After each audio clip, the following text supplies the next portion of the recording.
The Indiana Fever busting down the door of the second half of the season. They beat one of the best teams in the league tonight at Gainbridge Fieldhouse. Final score, a 98-89 over the Phoenix Mercury. CBS 4's Hannah Fullman got some fans from here and all over the country who were excited for the return of WNBA basketball. It's a sold-out crowd here in Gainbridge Fieldhouse as the Indiana Fever return for the second half of the 2024 season. And the 2024 season is one these fans will never forget. Go Fever! Go Fever! Go Fever! Fans from Iowa, South Carolina, Vermont, Texas, and even as far as Canada filled the stands Friday night to celebrate the return of the most watched team in the WNBA after a month-long hiatus. It's our first time here, so we're just excited to come from Iowa, to come here, help support women's sports, basketball, Caitlin Clark, the whole business. It's everything. Girl dad, shout out all the girl dads out there. I love it to be able to come here, have fun, give my daughter the trip up. It's a trip of a lifetime. My wife talked me into getting season tickets last year, and I'm so glad she did because we enjoy the heck out of this. This is just amazing. We're ready to scream our lips off. Yeah, I'm ready to lose my voice. Fans are not only celebrating the first game home since mid-July, but a very successful first half of the season. I was a basketball player growing up, and so it's so cool to watch women's basketball after growing as much as it has. It's so much fun. I would recommend it 100%. The Fever not only hold the attendance record at both home and away games this year, but the merchandise sales are through the roof, with jersey sales seeing a 1,200% increase, and the top seller is number 22. It's pretty exciting because I like Caitlin Clark and she's pretty exciting to watch. She's an inspiration because all of her moves and tricks teaches me like some of them and her three-pointers that she makes. She's such awesome and I want to be like her one day. She's one of my favorite players. Something about her, the way her aggression, the way she plays, how she doesn't take any hate, I love it. The hope is this record-breaking trend of ticket sales, merch, and overall viewership will continue in the second half of the season. It's all over. I mean, it's just like a fever. It's catching everywhere. It's so long overdue for the ladies to get the recognition and everything that they are finally getting. And fans can continue making memories for what has already become a truly unforgettable season. I think it's great. I think it's going to be big going forward, and I think I'm glad to be a part of it. Bring your daughters to come and your sons to come watch these ladies play. The Indiana Fever will be back in action this Sunday as they take on the Seattle Storm. For now, reporting in Gainbridge Fieldhouse, I'm Hannah Fullman. A once-in-a-lifetime experience. Today, the Indiana Fever welcomed students from Independence Academy, a local school for children on the autism spectrum. They were named honorary draftees. WRTV's Jessica Grunling followed along as they got to be WNBA players for a day. I'm pretty nervous because I'm terrible at shooting the basketball. It's a big day for Malin Gardner. She's nervous, but the team standing in front of her can definitely help her up her game. And after signing a contract with the Indiana Fever, they're now her teammates. We have decided to sign 6 new players to the Indiana Fever roster today. The Fever is on a win streak after the All-Star break, but they can always use some extra depth. This was really unexpected, but I'm glad to be a part of it. These rookies are from Independence Academy, a school for kids in grades 3 through 12 who are on the autism spectrum.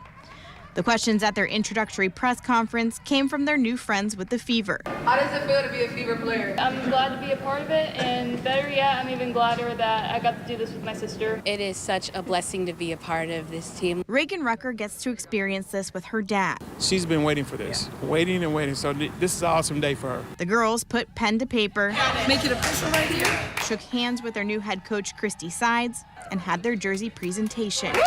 It was really special. We got some new players on the team today. Then it was time for some team bonding, a shopping spree at the Fever team store. I might have to get that too. I like Freddie. Reagan picking out a matching shirt with Fever guard Caitlin Clark. Freddie t-shirt. Get a Freddie t-shirt. And I have a water bottle.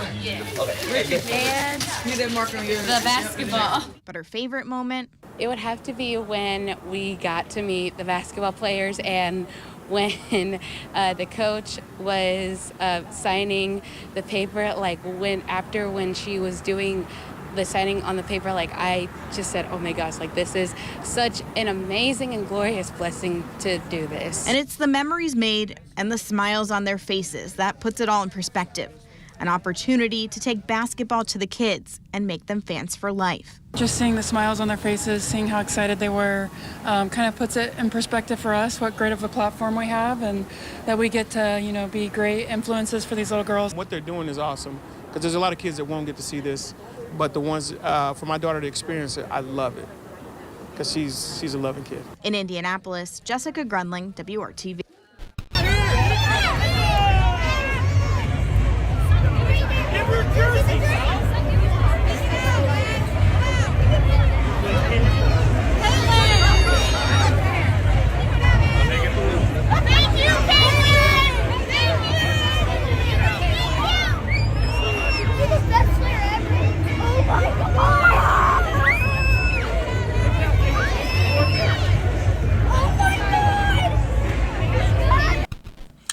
What up, y'all? This your boy Ace here, and welcome to Track and Ace, man. So I wanted to make this video because I think it's a very important video to make and for me to have on my channel for years to come.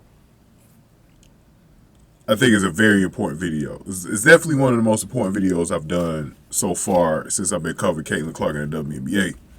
I got on this ride as far as making content kind of late. I wish I would have covered Caitlin the last couple of seasons while she was still at Iowa, man. But, you know, I'm here. My videos seem to be doing a lot better than they were before, so I'm just very happy right now. And it's motivating me to make a lot of videos, man. And I want to thank somebody first, man. I want to thank this person again towards the end of the video, but I want to thank somebody who actually donated through the Cash App. Hang on a sec. So I want to thank someone named El Professor. Thank you, man, for that donation, $10 donation, man. Definitely wanted to shout you out when the video started. He said he did it for the Lucy Olsen to the Fever. Keep going, Ace, man. Thank you, man. Thank you, El Professor, man. I really appreciate it, bro. I really appreciate that donation, man. This is the type of stuff, knowing that, you know, like I said, I'm getting that love from y'all, man, and I'm definitely like gonna keep making content, man. Like it's just like it's a wrap, bro, as far as the days of not making content, man. Like I'm gonna be making it from here, man. So it's crazy, man. Thank you very much, man. But let's get to the video, man. I want to talk about Caitlin Clark's influence on the next generations. The next two generations, man, per se. Because we got the one coming up through high school and middle school right now. Then we got the one after that, the little kiddos, the babies and stuff right now who are, you know, who are like under 5th grade, you know, and girls who are like 5, 6, 7 years old. Caitlin, what she's doing right now is amazing. So I showed y'all that video in the beginning from CBS Indianapolis, I believe. Fox. I'll either be using the Fox one or the CBS one, but this is from the last Friday's game against the Phoenix Mercury. So they interviewed a few people and families, and you've seen videos like this probably before on YouTube from news outlets and stuff like that covering the Fever all year. And just them talking to fans. The most notable one was when she was in Chicago. The first time she went to Chicago in the WNBA. And that one mother who had the 2 daughters, and they said who they were here for, and it was Caitlin Clark. And they said they didn't like the Sky and Angel Reese because of the way that first game went. The first game went where Kennedy Carter shoved Caitlin Clark in the back. So, and then the next game where Angel Reese did like a slight hit on Caitlin Clark as well. That was controversial from the week before the game. And the girl was like making some faces and stuff. And then the blame went towards the mother, which was sick by some people. I remember at the time they put the blame on the mother when the mother really had nothing to do with her daughter's reaction. Her daughter, look, I always said this before, man, kids never lie, man. Kids don't lie, bro. That's the one thing about kids, bro. They don't lie, bro.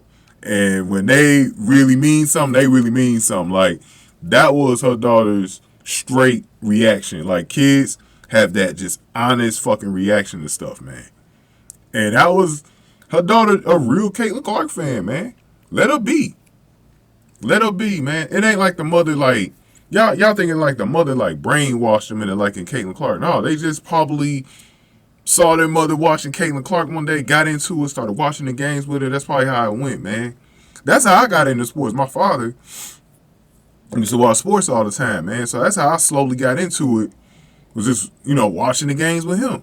You know what I'm saying? We do that as kids, bro. Like, we see our parents or maybe our older brothers or sisters. I had an older sister, so I used to also watch sports with her. So that's how you get, influence, bro.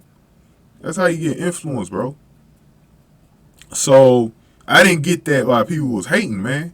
You know what I'm saying? I was like, dawg, I don't know why the hell y'all hating, man. But you see all of these people, and it's special what Caitlin's doing. She did the same thing at Iowa. This isn't really something that's new, because she's done this at Iowa, brought people from all over the Midwest to go watch her at Iowa, and then all across the nation. You see on this video, you had the father from South Carolina. You got people from the South coming, man. I think one of the mothers, I think she came from Oregon. So you got people coming from the left coast out here to the good old Midwest, man, to go watch. And then Canada as well. Canada. You got Canada. And I think WNBA is going to be very successful in Canada when it comes, man, the Toronto team. Because if you look at the NBA and just how popular the Raptors are up in Canada, man, it's like, it's crazy, man. I think that Toronto team will be too. And just a quick note, I forgot to mention in my video, not just Kia Nurse, but maybe Bridget Carleton, because it's actually right when Bridget Carleton's contract is up, 2026. I wonder if she'll play for Toronto, man. Leave Minnesota and play for Toronto, man. I think those be the only two teams she really thinks about. A chance to go home and play for Canada, bro. It's her chance as a pro to do that. Man, she probably thinking about it. So I think that's what's happening. But you just see all the kids coming out, man, and it's little girls. You got some sons out there watching it too. So they're gonna be inspired by Caitlin too as a man to be a baller. But I'm focusing a little bit more in this video about the females, because I think she's gonna inspire a whole generation of ballers. And I said one of the things, in order for us to see another Caitlin Clark, there might be another one at the high school level, but I still think Caitlin's very unique, where this is possible, where this is like a once in a lifetime generation type thing, just like Michael Jordan is, where you see that greatness and you see it once and that's going to be it. But I also think you'll see another great player as well. Like, Kobe was the closest thing to Mike. You know what I'm saying? Like, we didn't see nobody else really be able to copy and paste some of Jordan's moves, man, and apply it in a successful way. Not just copy and paste it, but actually do it successfully. Kobe is really the closest thing to Mike. That's why I got him like number 2 all time behind Mike, because I've never seen anybody come close to Mike. Really never seen anybody come close to that type of game.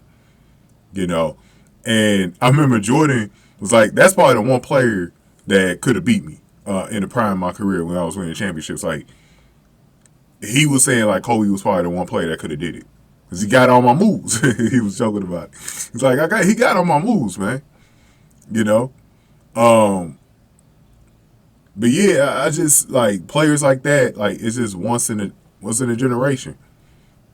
I think Larry Bird's been once in a generation, man. I really still haven't seen anybody really come too close to Larry Bird, especially any white ballers. I still ain't seen nobody come close to him.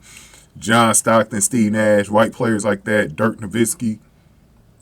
Right now, I think Luka Doncic is his own type of player. Like, I don't think you'll see anybody else like Luka Doncic or Nikola Jokic. I don't think you're going to see anybody like that. Giannis Antetokounmpo, man. Like, I don't think you're going to see anybody like that. Joel Embiid. Like, some of these current players in the league, I just don't think you're going to see Kevin Durant, who was the closest thing to George Gervin.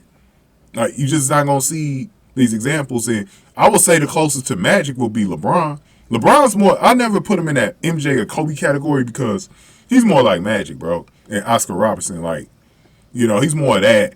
He's more on that level in style of game. Like, he don't really do, like, D-Wade was a little bit more closer to, like, MJ and Kobe, like, with that style of two-guard game and shooting the basketball and scoring the basketball and stuff. I don't think LeBron was more like a quintessential point forward. He wasn't really like them guys. So when you look at those comparisons, man, who could be someone that comes close to Caitlin Clark? You know, I think that's going to be very interesting going down the road because I think somebody is going to be a hardcore, like, Caitlin Clark fan and want to apply her moves to their moveset. Like, I think there's a baller out there right now who's practicing everything Caitlin Clark is doing right now. There's a female out there right now. I don't know how old she is, but I bet you there's one out there right now that's trying to emulate everything that Caitlin Clark is doing. Because the first thing you got to do, you got to shoot like a man. Because that's the first thing that separates Caitlin Clark from everyone else is the way she shoots. The way she shoots is the biggest separator. That's why she comes the closest to Steph Curry. Steph Curry, also, I forgot to mention Steph Curry. Real quick, let me mention Steph Curry real quick. Steph is in the mode of Reggie Miller and Ray Allen. So, like, he's the closest thing to that. Will we ever see another Steph? That's a good question. That's a really good question. Will we ever see another Steph Curry? I'm not sure we will. You know? That dude makes it effortless, you know, on the three ball. But Caitlin on the female side has been coming close to this dude. Like, you don't see nobody else shooting from the logo like she does, man. Shooting from the logo and making them. Like, she was doing that so consistently in college. She's done it a few times here in the WNBA so far. She's kind of gotten away from taking too many of those shots here in the WNBA, but she's one of the only ones that can do it. And I think the other thing, and I said, a lot of her game is Steve Nash because the way she passes and her court vision, man, she got a sixth sense for these passes that she makes. And that's why she has so many turnovers. Because, think about it.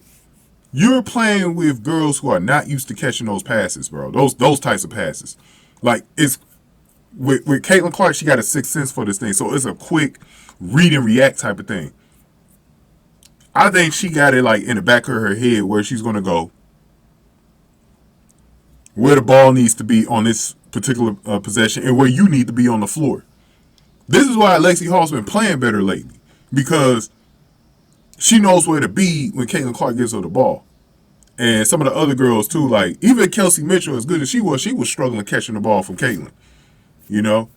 We saw Aaliyah Boston as well. Like, Aaliyah Boston had to get used to her passes. The girls I've heard interviews before where they said they had to get used to her passes, bro. Because she plays so fast in the up-tempo.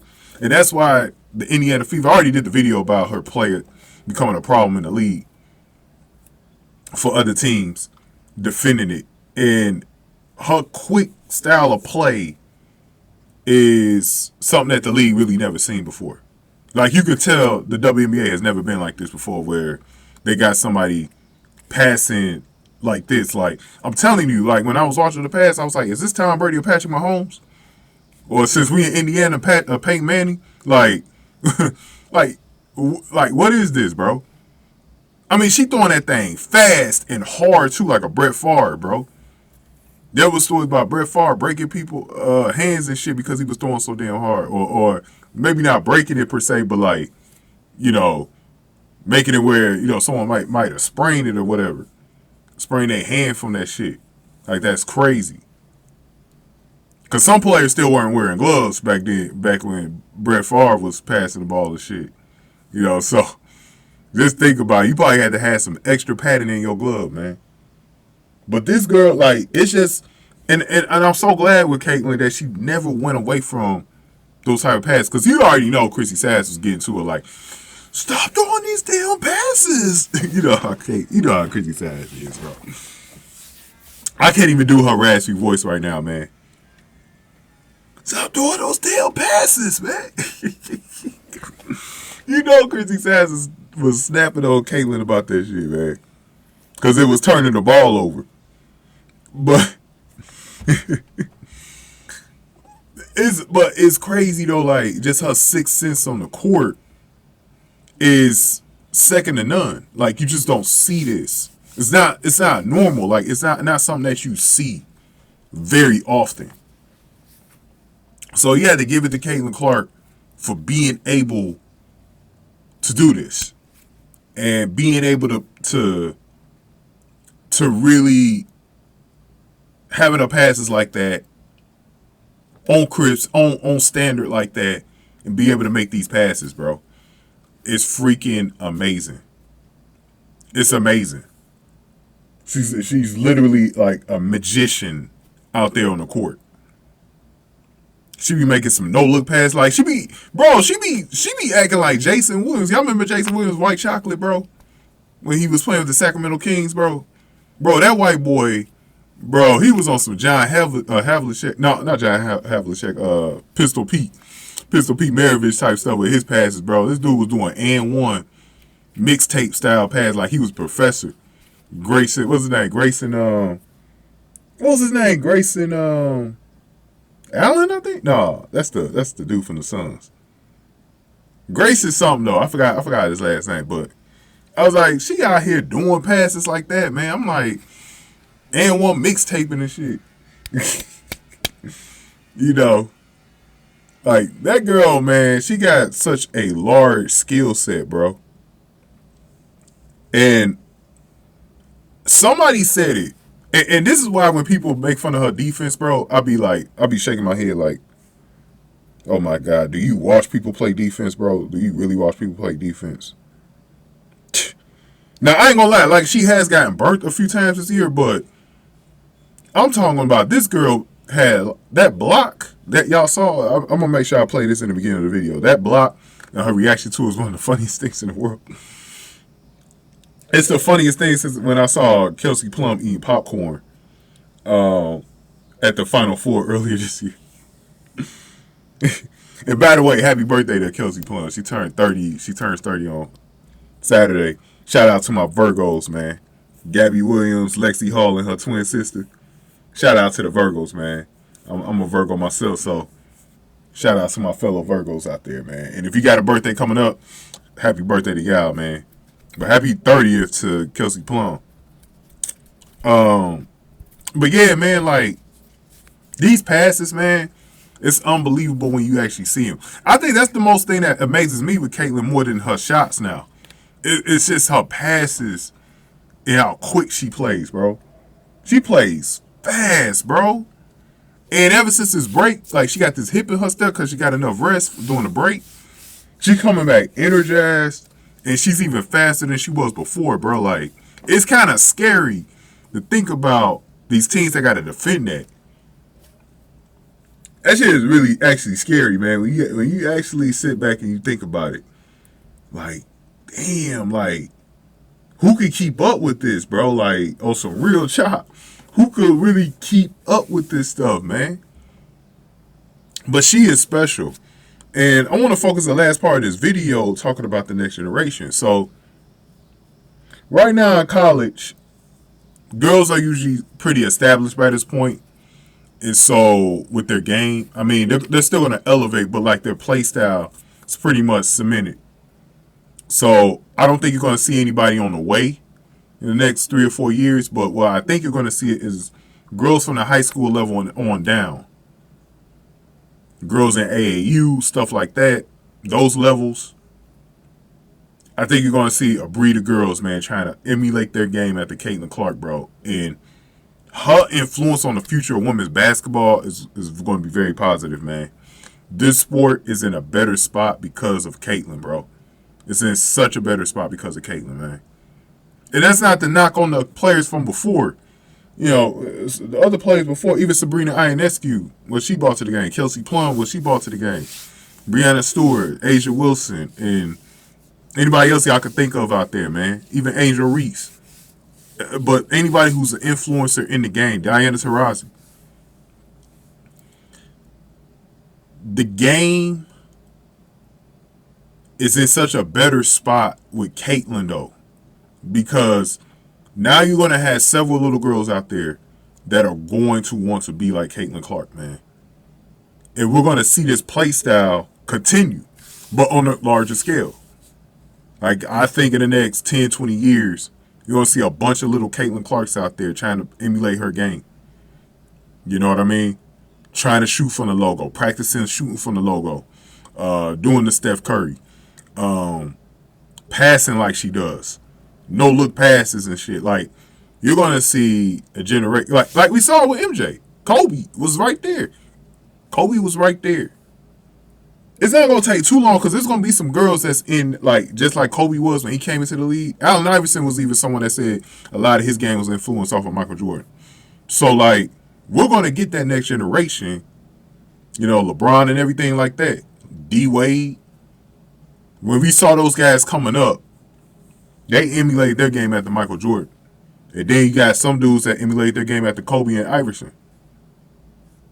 So you're going to get these girls that are going to want to be Caitlin Clark, the next Caitlin Clark. And they're going to be white. That's the other thing. They're going to be white. And that's I should have been kind of focusing a little bit more on that. I mean, we're probably going to get some black girls too, some Asian girls, some, other races out there, Latina girls that want to be Caitlin too. It's not just white girls that want to be Caitlin, by the way.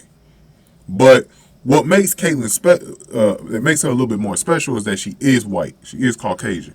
So those girls that, like, let's be honest, basketball on both sides, men and women, is dominated by blacks, right? It's a black-dominated sport. But I think some girls they play the game, but like, do they think they got a real chance to make it is always the question, right? Like, that's always the big thing to me is, do they have a chance to make it? And I think, especially this Fever team, like if we do end up getting like a Lucy Olsen on the team, these girls watching the Indiana Fever, watching these white girls, Lexie Hull and all them doing it, like, it's gonna be absolutely amazing to watch. Because I do think you're going to get a breed of white girls coming in who are watching Caitlin right now as we speak at the start of her WNBA career that are going to want to be her. And you're going to continue to get girls that are going to want to be her over the next, let's say she plays 10 years minimum, maybe even 10 to 15, that are going to keep watching her through the day to the day she retires. And it's going to be special, in my opinion. So it's a special situation right now that we have with Caitlin Clark, man. I want people to not gloss over it or take it for granted. The biggest thing is taking it for granted. I don't want people taking it for granted because it is so special what we're seeing right now with Caitlin Clark slowly changing not just the WNBA, but changing women's basketball. Because the next step that I'm telling you that's going to change, and it's something that Michael Jordan did internationally, that's the next step. And this is why it kind of hurt the Olympics not to have Caitlin at these last Olympics. Because y'all saw the crowds that they were getting in Paris for like a lot of the women's games, right, at the tournament. Imagine if Caitlin was there. 2028 is going to be a big time, I think, internationally to get more competition internationally as well. To get more countries, not just Australia, not just Belgium, not just France. Am I missing anybody? China or whatever, Japan. In that situation where Great Britain as well, but like just those types of countries and getting ballers from those types of countries. Like, we can start getting more countries, Germany, that was the other one I was thinking of. Like, more countries involved, man. Like, they're going to be watching Caitlin Clark in 2028 for those LA Olympics, man, those Kobe Olympics, and it's going to be something special, man. So we're going to be getting more international girls. That's what happened with the NBA. Kids inspired to be playing basketball. I think it's going to be so special, man, what we end up getting from Caitlin Clark over these next 2 Olympics. I believe she'll be in 2032 as well. So let's see how it goes. I'm very interested to see how Lucy Olsen maybe even changes the game while she's at Iowa. I think Lucy Olsen is going to continue to train down there at Iowa this season. She's going to continue to change the game, you know. And there's that girl from China too that's supposed to be coming out in the next couple of years. She's going to be, man, when she comes, man, I'm telling you, this is the beginning of the golden age for the WNBA in women's basketball, period. Like, this is the beginning of the golden age. This is about to be huge, man. But let me go ahead and wrap this up, man. Let me know in the comment section what y'all think of below as far as Caitlin's influence on the game. Let me know about that. Remember, I got a Patreon, y'all. So if y'all want to support me on the Patreon, I will be having WNBA content on there. I told y'all in the last few of my videos that I'm going to start putting up full games, and it's going to start with the Sparks game. I will let y'all know in my videos, like when it'll first be up. It'll be a link to it in the comment section below. But I'm still working on putting my Olympic content as well. So I'm really trying to get that going. I want to thank somebody personally, Thomas Wakefield, who subscribed to my Patreon as well. So big shout out to him, man. Got to thank him as well. Yeah, and I also got my Cash App. I just thanked somebody who gave me $10 last night. Thanked them early in the video, El Professor, man. Thank you to him for giving me that $10 donation, man. My name is Sack of Change, $, Sack of Change on there. Also, you can hit me up on Bitcoin. Scan the QR code on the screen right now if you got Bitcoin, and then you could donate through Google. Shout out to David Close, who used to always donate to me through Google as well when I was just running track and field on the channel. And any other platforms, you gotta let me know in the comment section for the other platforms, though. You can hit me up on my Patreon for that. You could do it in the comment section or email as well. So, but yeah, I thank anybody who sends a donation, man. Yeah, you don't, like I said, you could donate it one. You don't have to do like $10, but if you want to, that's fine. Or anything higher than that, but $1 to $2 would be good. I mean, I know everyone's cash struck, but and I feel y'all, man. You know, this economy, sometimes you got to hold your money, man. So one thing you can do for free to support me, hit that like button, y'all. Share the video and subscribe to this channel, man. Thank y'all for watching Track and Ace.